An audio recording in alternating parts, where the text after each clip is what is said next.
ele quis ficar no Santos também, né? Foi um time que eu gosto. No projeto que eu fiz com a família do Neymar, era para que ele ficasse no Santos, para depois ir para a seleção e depois a Europa finalmente. Ou seja, não cabia nesse espaço ter que ficar lá já desde cedo. Lógico, porque ele iria ganhar um valor lá relativamente pequeno com os salários da Europa. Em relação ao Brasil, não, a moeda deles é muito forte. Mas em relação à Europa era muito pequeno. Quando a gente chegou na Espanha, era para a gente conhecer, né? As dependências do Real Madrid, categoria de base, como que ia ser para o Neymar.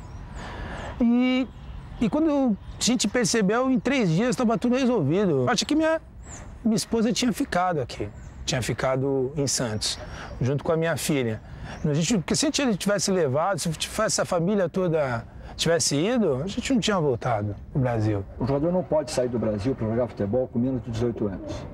É lógico que tem esse drible aí, esse artifício de você levar a família para depois levar o garoto. Eu, na condição de empresário, eu acho errado. Na condição de pai de um garoto, eu aceitaria também. Porque eu não sou diferente dos outros. Se eu preciso de que meu filho é um talento, tem 14 anos, está livre, me oferece um dinheiro grande, por que eu não vou? Agora, para o futebol brasileiro, isso não é bom. O que deveria acontecer era começar a pagar melhor também para esses talentos de 12, 13, 14 anos, que infelizmente o futebol brasileiro não permite pagar. O horror da pedofilia. Como os criadouros das categorias de base viraram um ambiente perfeito para assédios e abusos sexuais de atletas. O Sport TV Repórter volta já.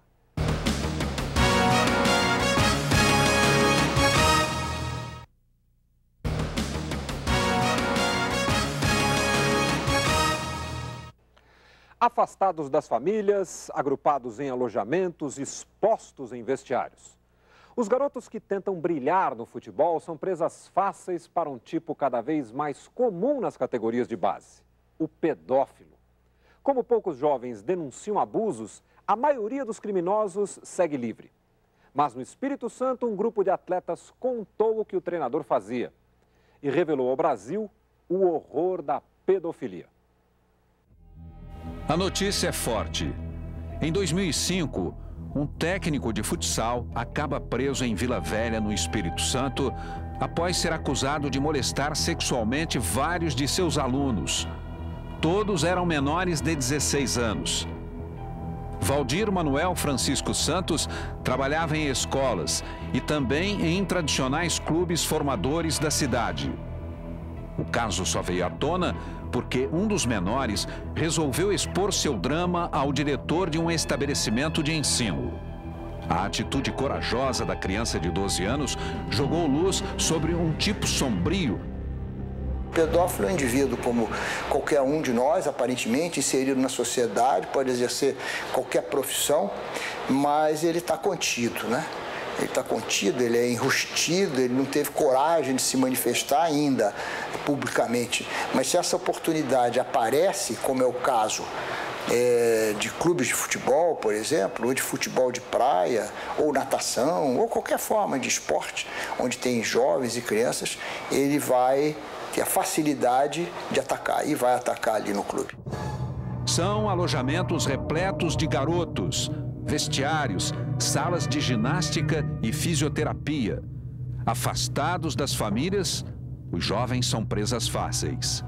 O próprio ambiente de intimidade, de agremiação, da liberdade dos jovens de ficarem nus um diante do outro, de ir para o vestiário, de trocarem de roupa, de tomarem banho. Isso tudo leva a uma intimidade que é uma intimidade saudável, eu acho. Intimidade grupal, saudável, de jovens que podem ser de um sexo ou de outro e se respeitarem. Agora, para o pedófilo, aquilo é um facilitador muito grande. Nesse meio masculino, os principais abusados são crianças. Quem treina, quem exerce a função de treinador, geralmente ele exerce uma certa influência psicológica, paternal, de dominação sobre a criança ou adolescente. Uma admiração grande e que aquilo causa um bloqueio na criança de denunciar. O caso de Valdir Manuel Francisco Santos mostra bem como o pedófilo atua. Nossa reportagem teve acesso aos depoimentos das vítimas exibidos no processo que o levou à prisão. Os relatos são fortes. Valdir se aproveitava de situações corriqueiras na vida dos atletas, como tratamento de lesões. Ele pedia para os alunos tirarem a roupa para aplicar os medicamentos. Os relatos impressionam. Valdir obrigava os atletas até a sentarem no seu colo e pedia para os garotos não contarem nada aos colegas. As consequências dos atos de Valdir não tardam a se manifestar nas crianças. Os depoimentos são pródigos em narrações de desvio de comportamento, alguns bastante graves, como queda no rendimento escolar. O acusado se defendeu, afirmando apenas que os fatos relatados pelas vítimas não eram verdadeiros. Não adiantou. Ele acabou condenado a 7 anos e 6 meses de detenção. Mas a prisão de Valdir não ilude quem lida com a questão da pedofilia no cotidiano. O promotor Jean-Claude Gomes de Oliveira sabe que muitos pedófilos estão agindo em categorias de base. E pior, vão continuar soltos praticando os delitos porque é muito difícil convencer crianças e jovens a denunciarem tais atos. Jean-Claude conta que muitos pais preferem que seus filhos não cutuquem as chagas deixadas pelos abusos. O silêncio, nestes casos, é mais comum que a indignação. Há casos em que há absolvição porque não se consegue provar. O senhor sabe desse caso? Sim, e a gente tem certeza que aconteceu, mas a gente tem o devido processo legal. Se condena mediante prova. Mas o que adianta fazer a coleta de provas e depois em juízo você não encontrar a família, não encontrar a criança, porque ninguém quer ser encontrado e ninguém quer falar disso. Suas palavras são encampadas por quem já viveu situações extremas no submundo do futebol. O garoto Fábio, aquele natural de Rondônia, que cruzou o país em diversos criadouros de atletas, viu de perto a consequência mais aguda do que se tornou a categoria de base no Brasil. Isso existe muito no futebol. No começo, para mim, foi constrangedor, né? Porque você não conhecia isso. A maioria é técnico, às vezes é técnico. Fala que vai te escalar, fazer várias promessas, vai te levar para outro time, para um time melhor. Falava assim, mas eu ficava pensando assim. Tinha muitos amigos meus que estavam lá há muito tempo, eles falavam para mim que não entra nessa. Eu, graças a Deus, também tinha cabeça no lugar. Eu falei, não quero isso para mim.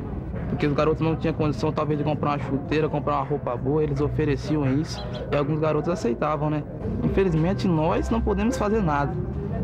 E talvez os meninos tenham até medo de falarem alguma coisa, porque se falarem pode ser prejudicial a ele, pode mandar ele embora do clube. E no futebol, o que tem mais é isso. Eu falo, no futebol, em termos desse aspecto, tem muito isso, muito.